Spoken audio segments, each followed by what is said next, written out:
How to fix your day before it falls apart. You wake up and something feels off. Maybe you slept badly or remembered a task you forgot. Your brain starts listing everything that could go wrong today. That little cloud of worry tries to grow bigger very fast. Most people let this cloud ruin their whole morning without a fight. But what if you could stop the bad day before it starts moving? This book gives you a simple rule to catch the crack early. The first 5 minutes rule says you have 5 minutes each morning to check your emotional weather. Think of your day like a cup of coffee on a tray. One small wobble does not mean the whole tray must crash to the floor. You can steady the cup with one finger and keep walking calmly. That is what this book teaches you to do with your feelings and your focus. You do not need more willpower or a better personality to fix your day. You just need a few tiny tools that work fast when you feel shaky. Every chapter ahead is one of those tools waiting in your pocket. Let us begin before your day falls apart for the last time. Chapter 1. Stop the spill first. You spill a little milk on the kitchen counter, and your first thought is to scream. Your second thought might be to clean the entire kitchen floor for an hour.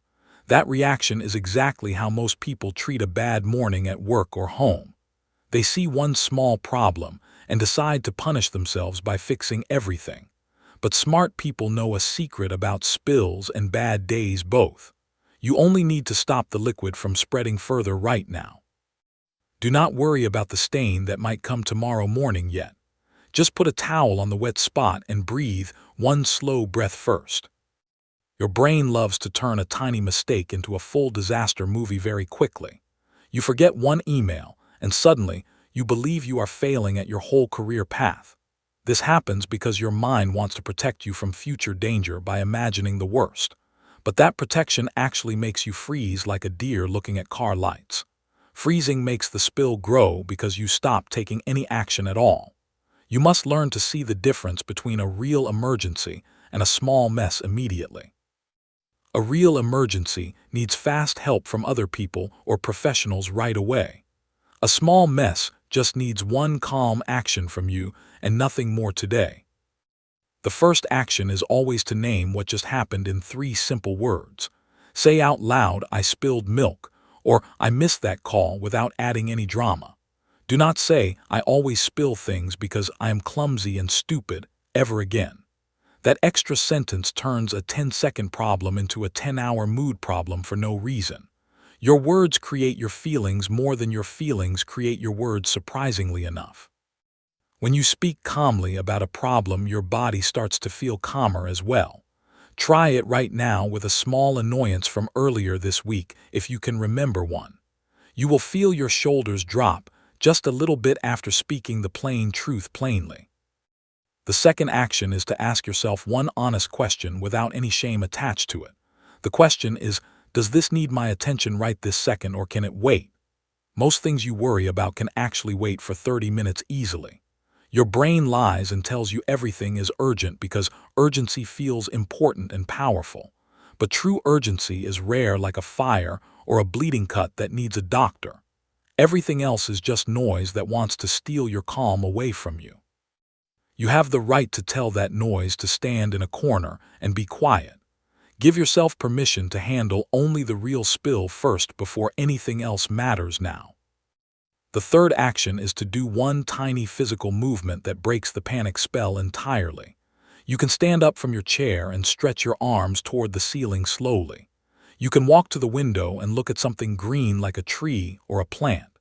You can splash cold water on your wrists, which shocks your nervous system into relaxing fast.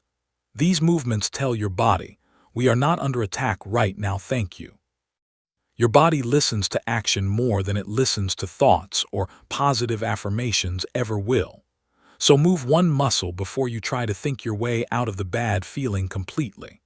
That movement is your towel wiping up the spill before it runs off the counter edge. The fourth action is to forgive yourself for almost letting the day fall apart just now. Forgiveness sounds soft, but it is actually the most powerful tool in this entire chapter today. When you forgive yourself, you stop wasting energy on shame and guilt and regret feelings. That saved energy can now go toward building something better for the rest of your hours. Say these words either in your head or out loud to your mirror with honesty. I almost made this worse, but I caught myself, and that is strong. You did not ruin your whole life by missing one email or dropping one plate. You just had a human moment, and then you chose to stop the spill like a hero would. Chapter 2. The One Tiny Win Trick. You feel like your whole day is already garbage before 9 in the morning arrives. Your to-do list looks like a mile long, and your energy looks like an inch short. Big goals feel impossible when you are already tired and frustrated and grumpy all at once. That is exactly when most people give up and scroll on their phones for 2 hours straight. But giving up is not the only option available to you right now at all. There is a trick that turns hopeless mornings into hopeful afternoons using almost zero effort. The trick is to find one tiny win that takes less than 2 minutes to finish completely. That tiny win acts like a key that unlocks the rest of your motivation for the whole day. A tiny win is not cleaning your whole garage or finishing a big work project ever. A tiny win is making your bed or drinking a full glass of cold water slowly. A tiny win is sending that one short text you have been avoiding for 3 days now. A tiny win is putting one dirty shirt into the laundry basket instead of the floor. These actions feel stupidly small, and that is exactly why they work so well for you. Your brain cannot argue with a task that takes 60 seconds to complete fully. When you finish that small thing, your brain releases a little drop of happy chemicals naturally. That drop of happy makes you want to do another small thing right after the first one finishes. You must choose your tiny win before you try to fix anything else about your bad day. Do not wait until you feel motivated, because motivation hides when you need it most often. Motivation shows up after you start moving, not before you take the first step at all. So pick your win right now while you are reading this sentence carefully and clearly. Your win could be standing up and stretching for exactly 10 seconds without any phone nearby. Your win could be writing down 3 things you can see from where you sit now. Your win could be throwing away one piece of trash that has been sitting there for weeks. The smaller the win, the better, because small things are impossible to fail at doing well. After you finish your tiny win, you must celebrate it like you won a gold medal today. Do not skip the celebration, because that is the magic part that most people forget entirely. You can say, "Yes, I did that," out loud with a fist pump or a small happy dance. You can smile at yourself in a mirror or give yourself a thumbs up silently. The celebration tells your brain that finishing tasks feels good and worth repeating again soon. Your brain loves pleasure and will chase more of it without you trying hard at all. So make the celebration silly and quick, but make sure you never ever skip it fully. This turns one tiny win into a chain of many wins across your whole afternoon hours. The best tiny win for a really terrible morning is always a body win first. A body win means doing something physical that wakes up your blood and your breathing pattern. You can walk to your front door and touch the handle, then walk back to your seat. You can do 3 jumping jacks badly with floppy arms and no shame whatsoever. You can put both feet flat on the floor and press them down like you are stomping grapes. These moves pull your mind out of its worry loop, because your body cannot stay frozen forever. Your mind follows your body like a puppy follows a person holding tasty food. So move your body in any silly way and watch your bad mood start to crack open lightly. That cracked mood lets in a little light, and that light is your tiny win growing bigger. Remember that one tiny win is never about fixing your whole life at one time ever. One tiny win is about proving to yourself that you can still take action right now. Action proves you are not broken or useless or stuck forever in a dark hole alone. Action proves you are a person who does things even when things feel hard and heavy today. You do not need 10 wins or 5 wins or even 3 wins at all today. You need exactly one win that you can point to and say, "I did that myself." That one win will sit in your pocket like a lucky coin for the rest of the day. And when the next bad moment comes, you will reach in and feel that coin waiting for you there. Chapter 3. Name the Real Monster. Your day feels terrible, but you are not sure why exactly right now. Everything seems annoying and your patience has packed its bags and left town completely. You might think you are having a bad day, but that is not specific enough to help you. A bad day is a fog, but the real monster has a name and a face and a shape. When you name the monster, you take away half of its scary power immediately and forever. Most people stay angry or sad because they never stop to ask what is actually wrong. They just say, "I feel bad," and then feel bad for hours without any clear reason why. Naming the monster is the fastest way to feel better without changing anything else about your life. The first monster to check for is always the tired monster hiding behind your eyes. This monster whispers, "Everything is terrible," when really you just need more sleep than you got. Ask yourself honestly if you slept less than 7 hours last night without any shame attached. If yes, then your problem is not your job or your friend or your messy house right now. Your problem is a sleepy brain that cannot think straight no matter how hard it tries. Sleepy brains turn small bumps into huge mountains because they lack the energy to see clearly. The fix for this monster is not a long talk or a life change ever at all. The fix is a nap or an early bedtime or a quiet rest for 20 minutes only. The second monster to check for is the hungry monster growling in your stomach softly. This monster makes you feel angry at everyone, including your favorite people in the whole world.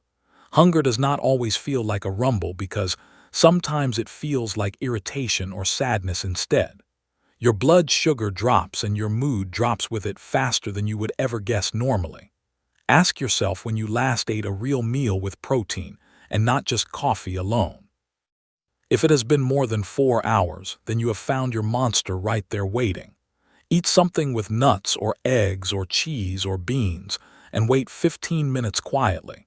You will be shocked how many bad days are actually just hungry days in disguise completely. The third monster to check for is the lonely monster that lives in your chest heavily. This monster makes you feel like no one sees you or cares about what you think at all.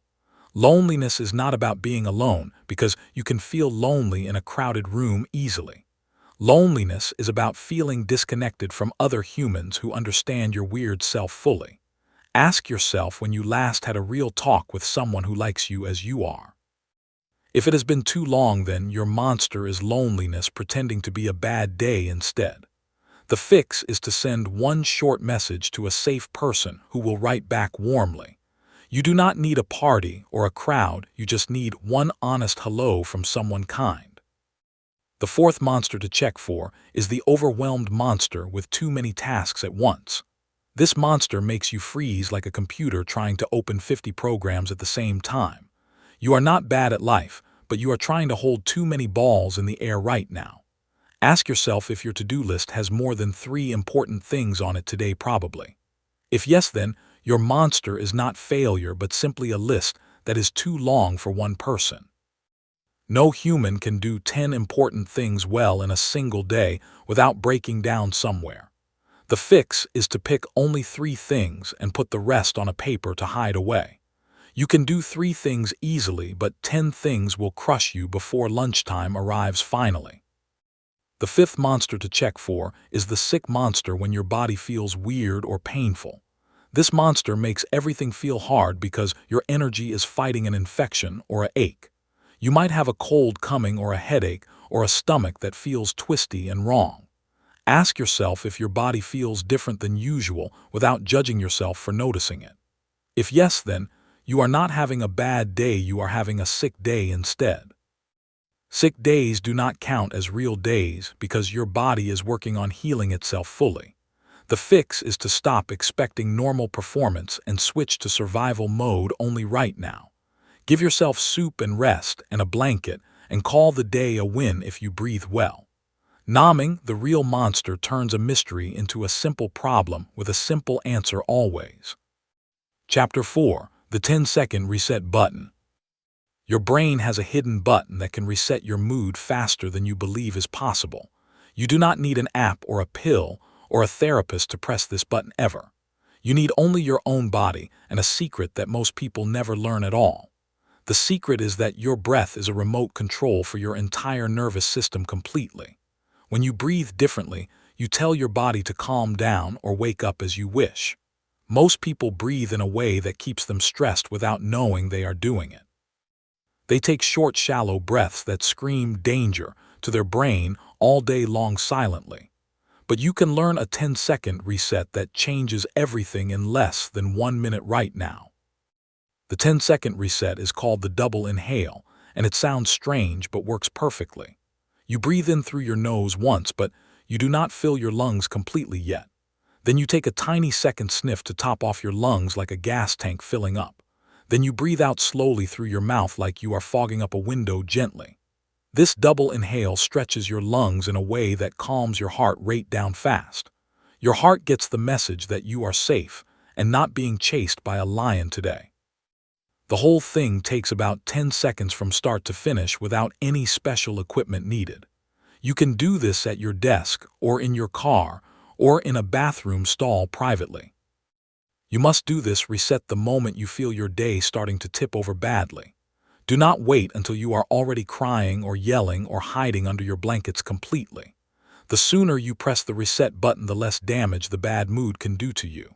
Think of it like catching a small fire before it burns down your whole house instead. A tiny spark is easy to blow out, but a big flame needs firefighters and hoses and tears. Your bad mood starts as a spark that you can extinguish with one 10-second breath easily. Wait too long, and that spark becomes a roar that takes hours to calm down again fully. Practice this reset 5 times right now while you are reading this sentence carefully, please. Breathe in once, then a tiny second sniff, then out slowly like a gentle fog breath. Notice how your shoulders drop and your jaw unclenches without you even trying hard at all. That is your nervous system saying, "Thank you for the calm message, I was waiting for it." Your body wants to be calm, but it takes signals from your breath to know what to feel. If you breathe like you are scared, your body will feel scared even if nothing is wrong. If you breathe like you are safe, your body will feel safe even if things are messy outside.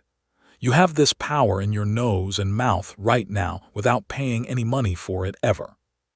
The best part of this reset is that no one can see you doing it at all usually. You can be in a meeting or on a date or standing in a long grocery line easily. No one will know that you just pressed a secret reset button inside your own chest quietly. They will only see that you suddenly look calmer and more in control than before somehow. You can use this reset 50 times a day if your day feels really bumpy and hard. There is no limit and no side effect except feeling more like a calm, capable person overall. Put a sticky note on your computer or your mirror that says, "Double inhale," as a reminder now. Let that note save you from 10 bad days before they even have a chance to begin fully. Chapter 5. Throw away the perfect plan. You woke up with a perfect plan for how your day would look from start to finish. You would wake early, then exercise, then work, then eat, then relax, then sleep perfectly. But then your alarm did not go off, or your kid got sick, or your car broke down. Now your perfect plan is dead, and you feel like the whole day is wasted completely. This feeling is a trap that makes good days turn bad for no good reason at all. You are not upset about reality as much as you are upset about your broken fantasy. The fantasy was never real because life does not follow plans like a robot follows code lines. Throwing away the perfect plan is the kindest thing you can do for yourself right now. A perfect plan is actually a weapon you point at your own happiness every morning unwisely. When you demand perfection, you set yourself up to fail before you even take one step forward. No human has ever had a perfect day from sunrise to sunset in all of history. Even your heroes spill coffee and say dumb things and forget appointments like everyone else does. The difference is that they do not declare the day dead after one small mess appears. They throw away the perfect plan and grab a good enough plan that works with reality. A good enough plan says, "I will do 3 things today, and that will be plenty." A good enough plan leaves room for life to happen without calling it a failure at all. To throw away your perfect plan, you must first admit that you made one without shame. Look at your morning and notice where you said should in your head repeatedly today. "I should have left earlier," or "they should have listened," or it should be easier. Each should is a sign that you are holding a perfect plan that reality broke already. Now take a deep breath and say out loud, that plan is dead and I release it fully. This sounds silly, but speaking it out loud breaks the spell of disappointment very fast. You are not giving up on having a good day at all by doing this ritual. You are giving up on a fantasy that was hurting you more than helping you actually. Now you will build a messy real plan that actually fits the day you are having today. Look at the clock and ask yourself what you can do in the next 2 hours only. Do not look at the whole day because that view will overwhelm you right now completely. Pick 2 small things that would make today feel okay, not amazing, but okay enough. Maybe you can answer 1 email and take a shower and call that a victory fairly. Maybe you can eat lunch without your phone and go for a 5-minute walk outside. This messy plan is ugly, but it is real, and real plans work better than perfect dead ones. You can always add more later if you have energy, but start with almost nothing safe. The freedom you feel after throwing away the perfect plan will surprise you a lot today. You will notice that your shoulders relax and your breathing slows down without trying hard at all. You are no longer fighting against reality because you finally accepted what actually happened this morning. Acceptance does not mean you like what happened, but it means you stopped fighting the truth.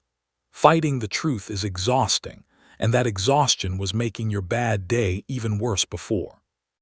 Now you have all that fighting energy back to use on something useful instead of pointless anger.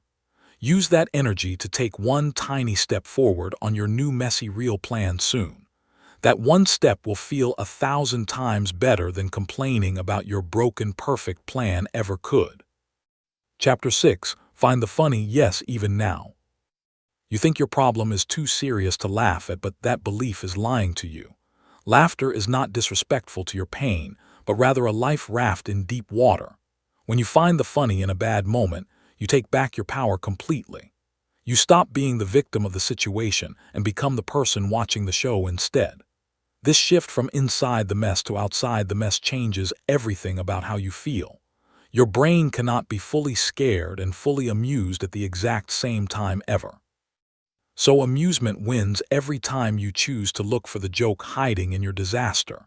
Finding the funny is a skill you can learn like riding a bike or cooking eggs well. Start by asking yourself 1 silly question that your serious brain will hate immediately. The question is, if this bad moment was in a comedy movie, who would be the funny character? Imagine a camera crew filming you spill coffee on your white shirt this morning dramatically. Would the audience laugh or cry at that scene? Because the answer is probably laugh loudly. Now imagine the music that would play during your bad moment in that comedy movie easily. It would be funny falling down music like a slide whistle or a silly tuba sound probably. This little game does not erase your real feelings, but it adds a second layer to them. That second layer is perspective, and perspective is the cousin of peace and calm feelings. The second trick is to say out loud the most exaggerated version of your problem possible today. If you are late for work, say, I am so late they will probably fire me into the sun. If you lost your keys, say, I guess I live in this parking lot forever now as a keyless ghost. Exaggeration so big that it becomes ridiculous breaks the spell of seriousness around your problem. Your brain hears the silly lie and realizes the real problem is not that bad at all actually. Compare I am late to I will be fired into the sun and see the difference clearly. One is a small problem and the other is a cartoon that makes you laugh softly. You are not making fun of yourself, but you are making fun of the problem's power over you. And that is allowed and helpful and much better than crying alone in your car right now. The third trick is to find 1 absurd detail in your bad moment that makes no sense. Maybe you lost your phone, but you are holding a banana instead without realizing it clearly. Maybe you locked yourself out, but you are wearing 1 shoe and 1 slipper mismatched badly. Maybe you burned your toast, but the smoke alarm is dancing to the radio music playing nearby. Real life is full of absurd details that your stressed brain ignores because it is too serious. Train yourself to look for the weird, funny detail hiding in every mess you face today. That detail is a gift from the universe saying, This is annoying, but also a little bit hilarious, honestly. Take the gift and let it pull you out of the heavy feeling for just a moment. One moment of lightness can be enough to reset your whole mood until tomorrow arrives. Chapter 7. The Not My Problem Pile. You are carrying a heavy backpack full of rocks that do not belong to you at all. Those rocks are other people's problems that you picked up because you are a kind person. But kindness does not mean you must carry everyone else's weight on your own back forever. Every time you worry about what your boss thinks or your friend feels or your neighbor, does you add a rock. That rock makes your day heavier and harder to walk through without tripping or falling down badly. You have the right to put those rocks down and leave them exactly where they belong finally. The Not My Problem pile is a place where you dump everything that is not yours to fix. Creating this pile is an act of love for yourself, not an act of cruelty to others. The first rock to put in the pile is what other people think about your choices today. You cannot control what your boss thinks about your presentation at work this morning ever. You cannot control what your partner thinks about the dinner you made or did not make tonight. You cannot control what strangers think about your clothes or your hair or your voice at all. Their thoughts happen inside their heads, and you do not live inside their heads, thankfully. So those thoughts are their problem to handle, not your problem to guess and worry about. Put that rock down gently and say, "That is not my pile to carry today, please." You will feel lighter immediately because that rock was secretly the heaviest one you had. The second rock to put in the pile is other people's emotions that they have not asked you to help with. If your coworker is grumpy, that does not mean you must fix their grumpiness right now. If your friend is sad, that does not mean you must become sad with them as a duty. You can care about someone without downloading their entire emotional weather into your own heart. Ask yourself honestly, did this person ask me to carry this feeling for them clearly? If the answer is no, then put that rock down in the pile carefully and kindly. You are not abandoning anyone, but you are protecting your own day from falling apart needlessly.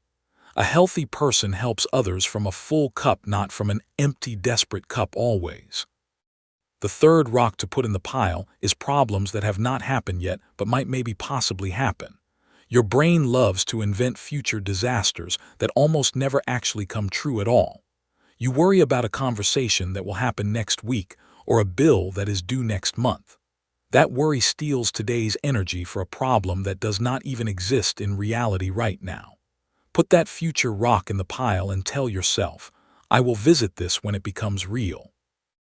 Most future rocks turn into nothing or turn into something smaller than you feared badly. The few that do become real will have your attention when they arrive, not a moment sooner. Until then, keep that rock in the pile where it cannot ruin your current peaceful hour today. The fourth rock to put in the pile is the past mistake you made that you cannot change ever. You said something dumb last week, or made a bad choice last month or last year even. That mistake already happened, and no amount of worrying will send you back in time now. Carrying that rock only makes today worse without making yesterday any better at all. Truthfully, put the past rock in the pile and say, "I learned what I could and now I release it." You are not pretending the past did not happen, but you are refusing to let it live in your pocket. Your past self did their best with what they knew at that moment completely. Forgive that person and let them rest so your current self can walk more lightly today. Chapter 8. Borrow future energy. Imagine the person you will be tomorrow morning after a good night of sleep arrives. That person is calmer and clearer and not stuck in whatever mess you feel right now. That future version of you has already survived this bad day and knows how it ends well. You can borrow their energy and their wisdom without waiting for tomorrow to actually come at all. This sounds like magic, but it is actually a trick that your brain believes if you try it. Future you is not a stranger, but simply you with a little more rest and distance gained. That version of you loves current you and wants to send help back through time somehow. Borrowing future energy is how you receive that help before tomorrow even begins fully. Close your eyes for 10 seconds and picture tomorrow morning very clearly in your mind. You wake up and the sun is coming through your window in a certain way probably.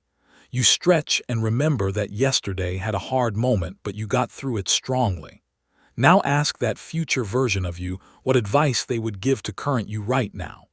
Would they say, relax because this problem will feel small by next week, or something else? Would they say, just do the next small thing and stop trying to fix everything at once? Future you knows the answer because they have already walked through the fire and survived it. Listen to their voice in your head and trust it more than your scared, panicked voice currently. The answer from future you is almost never panic harder or give up completely forever. The answer is usually something boring but true, like eat some food and drink water now. The answer might be go for a 5-minute walk outside and then come back to this problem. The answer might be text that one person who always knows what to say to you kindly. Future you is not a superhero with magic powers but simply a calmer version of yourself. That calmer version knows that most problems need time and not intensity to get solved well. Borrow that calm energy and wear it like a jacket against the cold wind of panic today. You are not pretending to be calm, but you are borrowing calm from someone who really is calm. You can also borrow energy from future you by acting as if the problem is already solved. Ask yourself, how will I feel tomorrow when this is behind me and finished completely? Then try to feel a tiny bit of that feeling right now in your current body. You cannot feel the whole relief, but you can feel 1% of it genuinely now. That 1% is enough to loosen the grip of panic around your throat slightly. Your brain does not know the difference between a little relief now and full relief later. So give yourself a taste of the ending before you have actually finished the middle part yet. This taste will motivate you to keep walking toward that finish line without stopping early. The most powerful question you can ask future you is a very short one right now. Ask, what is the one thing I will be glad I did today when I look back? Future you knows the answer immediately without thinking or doubting or worrying at all. That one thing might be making a phone call you are scared to make today bravely. That one thing might be resting instead of pushing through exhaustion like a fool. That one thing might be apologizing or forgiving or simply letting something go completely. Do that one thing today and you will wake up tomorrow proud of your past self finally. Borrowing future energy is not escaping the present, but bringing wisdom back from the other side. And that wisdom is exactly what you need to fix your day before it falls apart entirely.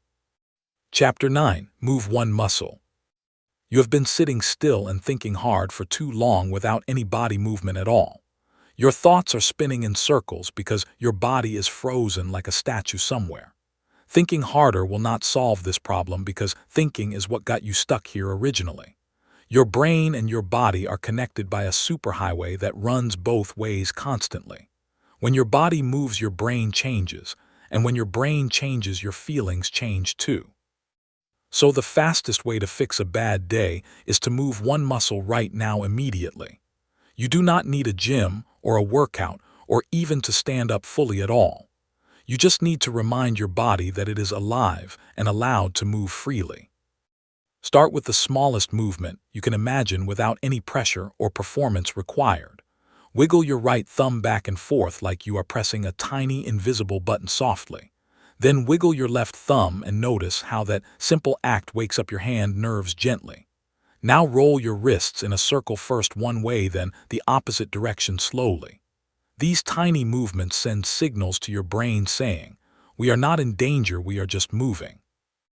Your brain releases a little bit of tension with each small wiggle you perform carefully. You might not feel the difference after one wiggle, but you will feel it after 10 wiggles. Keep going until you feel a tiny smile trying to grow on your face without permission. The second level of movement is to change your position in a noticeable way right now. If you are sitting, then lift your hips off the chair for just 3 seconds only. If you are standing, then shift your weight from one foot to the other foot gently. If you are lying down, then bend one knee and then straighten it back out again slowly. These bigger movements tell your nervous system that you are in control of your body completely. A body that can change position is a body that is not frozen in fear anymore. Fear wants you to stay still like a mouse hopping. The cat does not see you. Movement says, I am not a mouse and there is no cat here actually. Be the one who moves and watch how your mood follows your body like a loyal dog. The third level of movement is to stand up and take 5 steps in any direction at all. You do not need a destination or a purpose for these 5 steps ever. You just need to prove to yourself that your legs work and can carry you forward easily.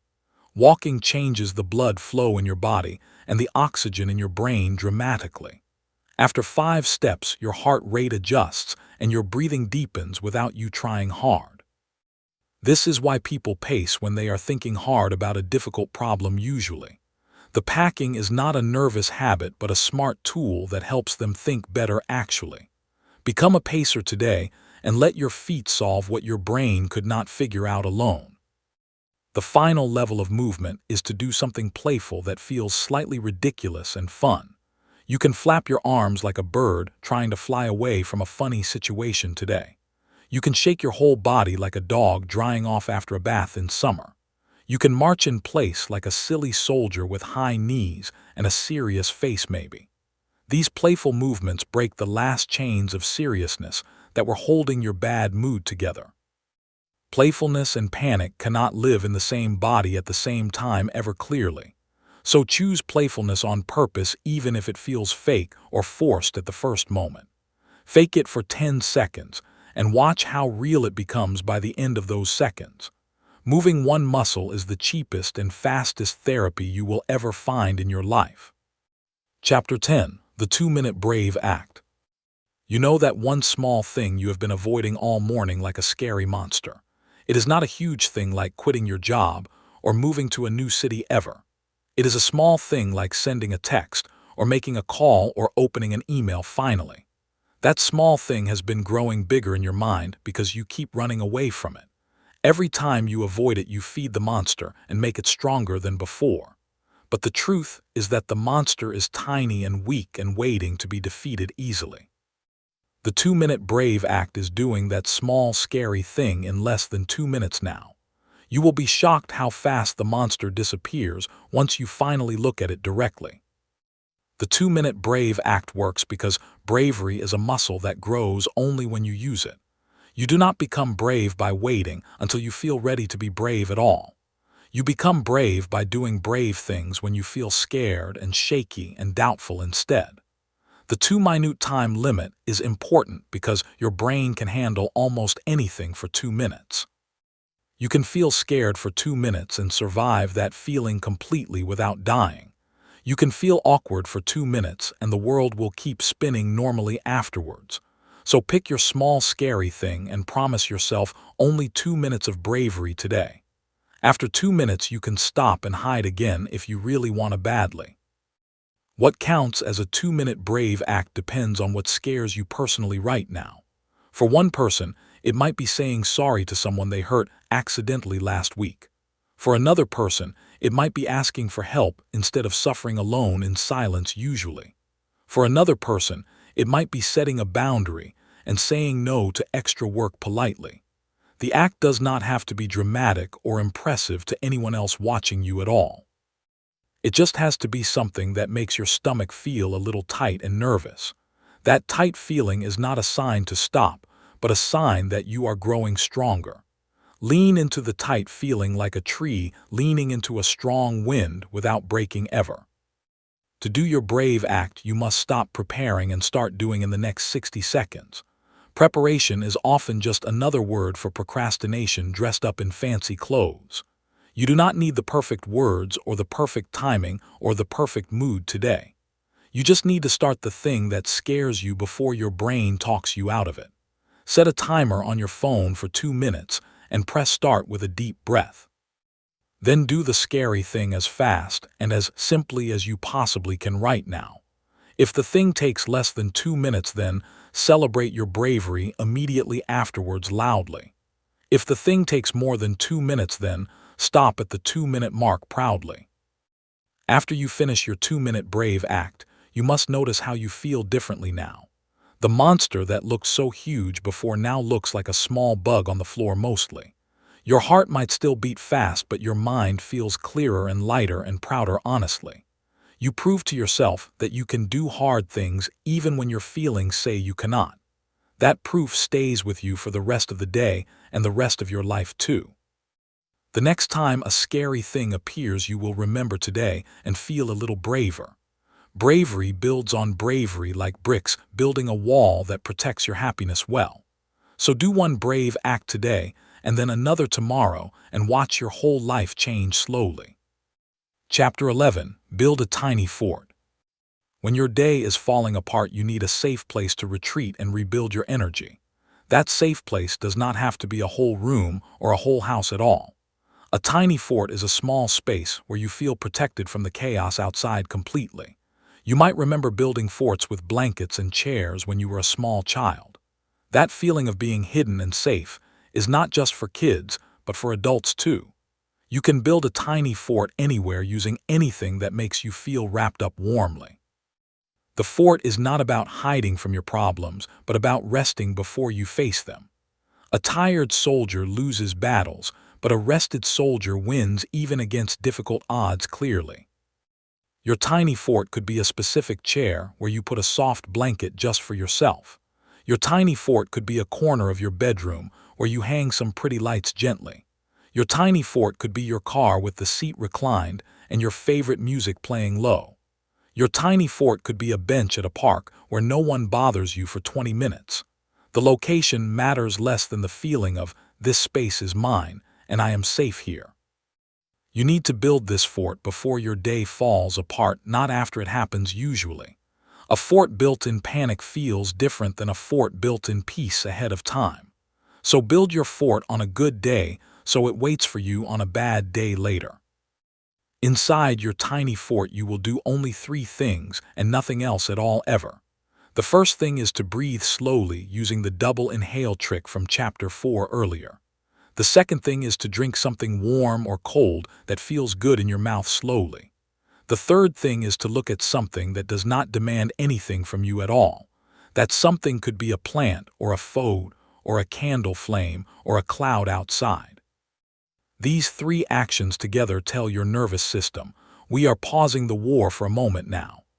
You are not giving up on your responsibilities, but you are taking a strategic rest instead.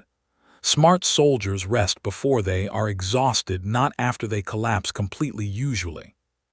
Your tiny fort needs a password that only you know to enter it fully. The password is a word or a phrase that means, I am allowed to rest now without guilt. Your password could be peace, or enough, or I am human and that is fine. Say this password out loud when you enter your fort to make the transition official clearly. The password tells your busy brain that work mode is off and rest mode is on now. You can stay in your fort for 5 minutes or 50 minutes depending on your needs today. There is no wrong amount of time because your nervous system knows what it requires actually. Trust your body to tell you when you feel ready to leave the fort again soon. That feeling will come like a gentle tap on your shoulder, not a loud alarm bell. The most important rule of the tiny fort is that guilt is not allowed inside ever. You cannot sit in your fort and think, I should be working right now instead of resting. That thought is an invader trying to break down your safe walls completely and rudely. If guilt knocks on your fort door, you tell it, not today because I am resting on purpose. Rest is not laziness, but a smart strategy for people who want to win the long game. You cannot pour from an empty cup, and you cannot fix a day from a broken body. So build your fort and guard your fort and visit your fort as often as needed. Your tiny fort will save you more times than any productivity hack or app ever could. Build it today and thank yourself tomorrow when the storm comes but you stay dry inside. Chapter 12. Ask a dumb question out loud. Your brain tells you stories all day long that sound true but are actually completely false.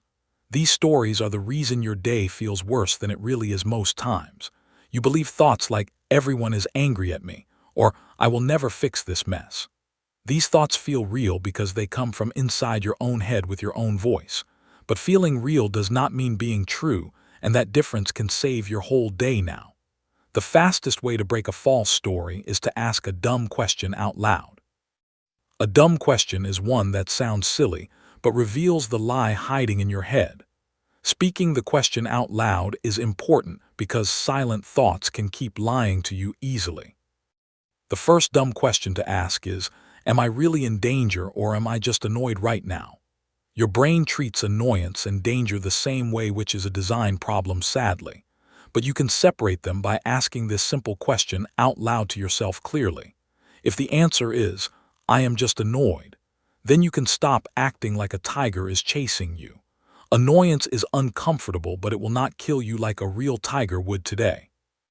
You can be annoyed and still finish your work and eat your dinner and sleep well later. Danger requires fast action, but annoyance just requires patience and maybe a small break soon. Ask this question 10 times today and watch how many fake emergencies disappear from your life completely. The second dumb question is, will this matter 1 year from now on this exact date? Probably. Most of the things ruining your day today will be forgotten in 1 week easily. The rude email or the spilled coffee or the lost keys will not be in your memory soon. Asking this question puts your problem on a timeline that shows how small it truly is.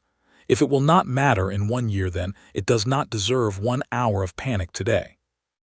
You can give it 5 minutes of attention and then move on with your life freely. This question is not saying your feelings are wrong, but saying your feelings are too big. Shrink the problem down to its real size and then carry it without breaking your back badly. The third dumb question is, who told me that I cannot handle this situation at all today? The answer is usually yourself, based on nothing but fear and old habits mostly. No one actually said you are weak or unable to deal with hard things ever. You just assumed that because the hard thing feels uncomfortable for a few minutes actually. But you have handled every hard day of your life so far successfully already. You are still here reading this book, which means you survived everything before today. That track record is excellent and suggests you will survive today as well, probably. Ask yourself, says who?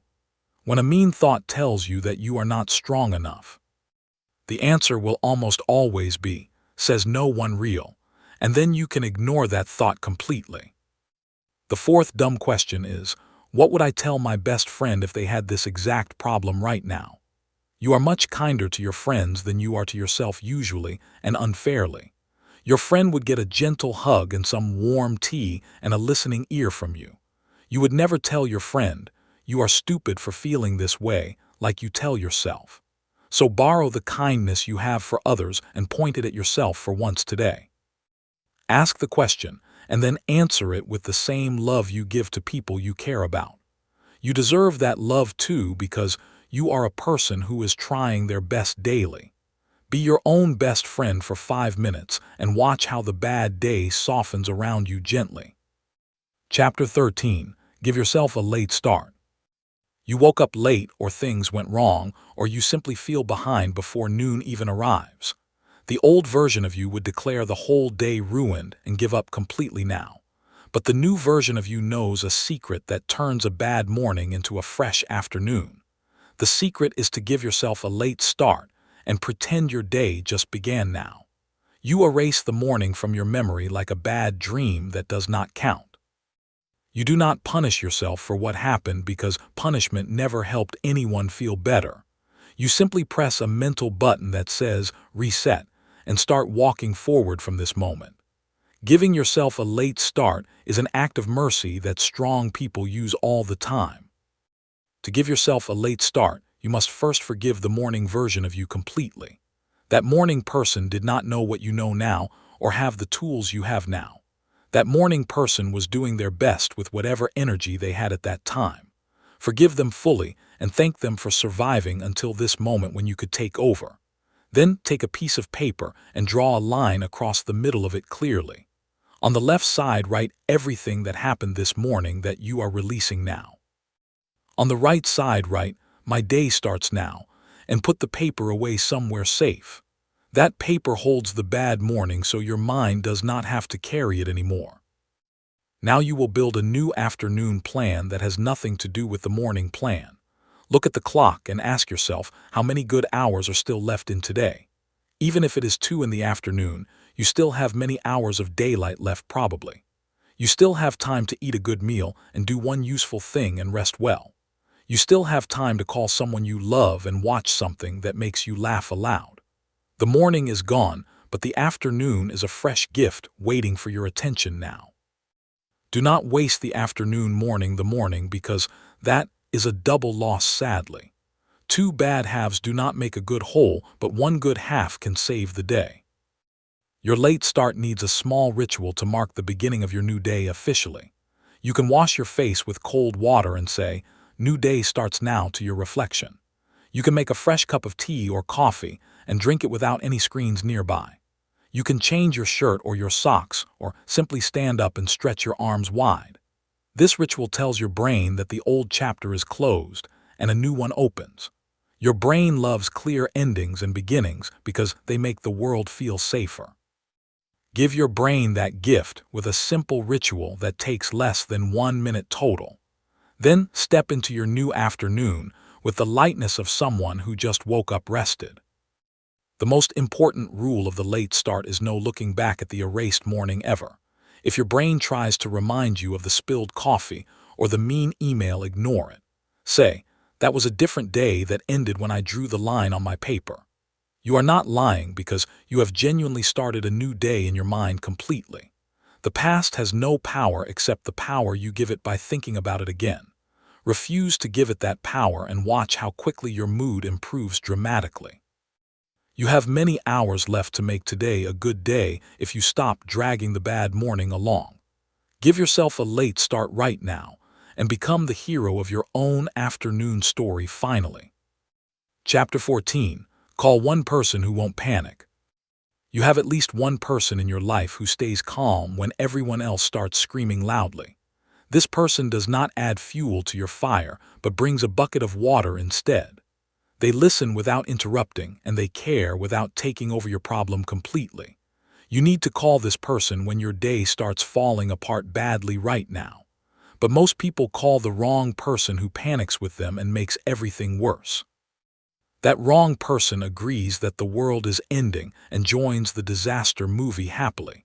Do not call the panic friend when you need calm because that is like adding gasoline. Call the one person who will hold your hand without grabbing the wheel from you gently. You might think you are bothering this calm person by sharing your messy feelings with them, but calm people actually feel useful when you trust them enough to call for help. They would rather hear from you during the storm than after you have already crashed completely. So put away the guilt and make the call because that is what friends are truly for. When they answer, you will say one specific sentence that helps them help you better. Say, "I do not need you to fix this, I just need you to listen for a moment." This sentence sets clear expectations so they do not try to solve your unsolvable problem.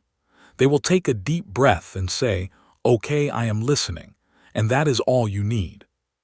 While you talk to this calm person, you will notice your own heart rate slowing down gradually. Their steady voice acts like a metronome that brings your racing thoughts back to rhythm. You do not need them to give brilliant advice or magical solutions at all actually. You just need them to prove that another human knows you are struggling and still loves you. That proof is enough to remind you that you are not alone in the universe today. Loneliness makes bad days worse, but connection makes bad days bearable and even okay sometimes. After 5 minutes of talking, you will feel like you can breathe again more easily. After 10 minutes, you might even laugh about something which feels impossible right now probably. If you cannot reach your calm person by phone, then send them a short text message instead. The text should say, "Bad day, but no emergency, just wanted you to know I am thinking of you." Even that small connection sends a signal to your brain that you are not alone completely. Your brain releases calming chemicals when you feel connected to someone who cares about you. This is not weakness, but biology, and biology does not care about being independent or strong. Humans survived as a species because we helped each other through hard times together. Pretending you do not need help is not strength but a costume that fools no one. Take off the costume and reach out because that is what brave people actually do today. The best calm person in your life might be someone you have not called in a long while. Call them anyway because true connection does not expire like milk in a refrigerator ever. They will be happy to hear your voice even if the news is not happy at all. You can also be the calm person for someone else when their day starts falling apart soon. Pay forward the gift you are receiving today by offering your steady presence to another person. Being the calm one also helps you because it reminds you that storms always pass eventually. So make the call now before you talk yourself out of it with false pride or fear. That one call could be the difference between a day that breaks and a day that bends but survives. Chapter 15. Keep the door open for tomorrow. Your bad day is ending and you are tired and just want to forget it ever happened. But how you end today decides how you will feel when you wake up tomorrow morning. A bad ending can poison tomorrow before tomorrow even has a chance to begin well. A good ending can open a door that lets tomorrow start with a smile on its face. You do not need to fix everything today or solve every problem before you sleep. You just need to leave one small nice thing for future you to find in the morning. That small nice thing is a gift from tonight's tired self to tomorrow's fresh self. Keeping the door open for tomorrow is the final secret of fixing your day completely. The small nice thing could be as simple as making your morning coffee setup ready now. Put a clean cup next to the coffee maker with a spoon and your favorite mug waiting.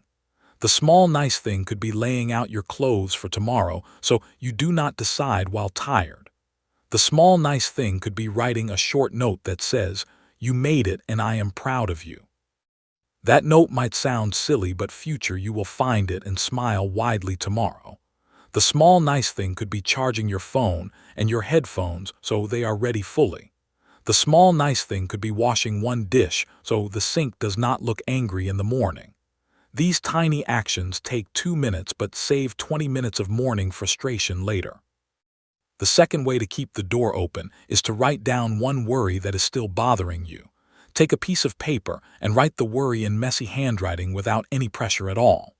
Then fold the paper and put it in a drawer where you will not see it tonight. This action tells your brain, "I have saved this worry for tomorrow to handle properly." Your brain can let go of the worry because it knows the paper will remember it safely. You do not need to carry the worry into your sleep where it will disturb your rest badly. The paper will sit quietly in the drawer and wait for you to return tomorrow morning. This simple trick has saved thousands of sleepless nights for people who tried it honestly. Give your brain permission to rest by promising to meet the worry again after sunrise. The third way to keep the door open is to end today with a tiny celebration of survival. You made it through a day that tried very hard to break you completely and fully. You used tools from this book and you did not give up even when it felt impossible. That is worth celebrating no matter how messy or imperfect your day looked from outside. Stand in front of a mirror and say, "I survived today," and that is a victory for real. Put your hand on your heart and take 3 slow breaths while smiling slightly at yourself. Give yourself a thumbs up or a small bow like a performer after a difficult show. This celebration closes the day with a period, not a question mark, or an exclamation of fear. You close the door on today gently so tomorrow can knock with hope instead of dread. Conclusion: you are the fix, not the problem. You started this book thinking your day was a problem that needed to be fixed from outside. You looked for the perfect schedule or the perfect app or the perfect morning routine somewhere. But now you know the truth that changes everything about how you wake up tomorrow morning. The fix is not outside of you hiding in a product or a plan or a person ever. The fix is already inside you waiting to be used like a tool in your own hand. You are not the broken thing that needs to be repaired by someone else's magic words. You are the repair person who shows up with a toolbox and a calm breath ready. Every chapter in this book gave you a tool, but you were always the one holding the toolbox firmly. Tomorrow morning, when your feet touch the floor, you will remember what you learned today. You will catch the spill before it spreads using the first 5 minutes rule calmly. You will name the real monster instead of fighting a fog of bad feelings blindly. You will press the 10-second reset button and build a tiny fort when you need rest. You will call one calm person and ask dumb questions that break false stories easily. You will move one muscle and do one brave act and give yourself a late start freely. And at the end of tomorrow, you will keep the door open for the day after that. Because you are not a victim of your days, but the builder of your days instead. Go build a good one tomorrow and another one the day after that forever. You have everything you need already, and that is the most exciting truth of all.